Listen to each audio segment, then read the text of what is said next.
Bonjour, en ce mercredi 19 octobre, une triple lettre et un visage s'étalent à la une de vos journaux. On démarre avec ces trois lettres qui ne font plus rire nos dirigeants. Selon Libération, l'avertissement lancé par Moody's sur le triple A de la France, c'est un avis de dégradation pour Sarkozy et un coup dur pour le gouvernement. D'après l'Humanité, l'agence Moody's fait main basse sur l'élection présidentielle. Pour le journal communiste, cette intervention de l'agence américaine dans le débat électoral sonne comme un soutien à la politique de Nicolas Sarkozy. Ce n'est pas l'avis de la Tribune, pour qui Moody's met la France en examen, et l'air pas vraiment réjoui de notre président en dit long sur les difficultés qui attendent le gouvernement au moment où il présente son projet de budget et à la veille d'un sommet européen décisif. Pour le Parisien aujourd'hui en France, la France risque la mauvaise note. En pages intérieures, le quotidien détaille les conséquences possibles d'une dégradation de notre triple A.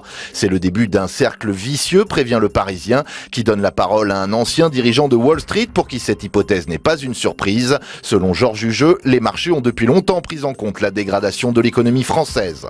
Un triple A qui, selon l'éditorialiste du Figaro, appelle une triple exigence: la réduction des déficits, la baisse des dépenses publiques et la fin des promesses électorales économiquement intenables. Je vous le disais, un visage revient également à la une de vos journaux, c'est celui de Gilad Shalit, ce jeune soldat franco-israélien libéré par le Hamas en échange de prisonniers palestiniens.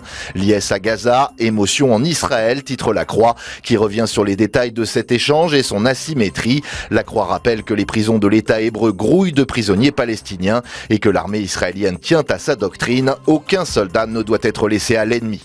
Toujours à l'étranger, plusieurs de vos journaux s'intéressent au scrutin démocratique qui se déroule en Tunisie ce week-end. Les Tunisiens se prennent au jeu de la démocratie pour le Figaro, avec en arrière-plan la question des islamistes et celle de l'avenir des révolutions arabes. Le mercredi, c'est cinéma, avec ce film qui sort aujourd'hui sur vos écrans après avoir été primé à Cannes. Police, le troisième film de Mai Wen, nous invite à une époustouflante plongée au cœur de la brigade des mineurs, promet La Croix.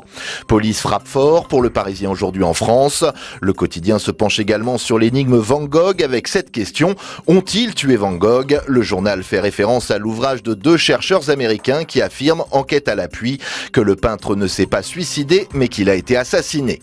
Que dire alors de ces pauvres ours polaires qui fondent comme neige au soleil? C'est l'image du jour prise dans ce même quotidien qui nous apprend que si la banquise réduit à vue d'œil sous l'effet du réchauffement, les animaux aussi rétrécissent. Bref, il ne nous restera bientôt plus que des ours en peluche pour nous consoler. Comme quoi, à la lecture de vos journaux, vous verrez qu'il n'y a pas que notre économie qui part à la dérive. En vous souhaitant quand même bonne lecture.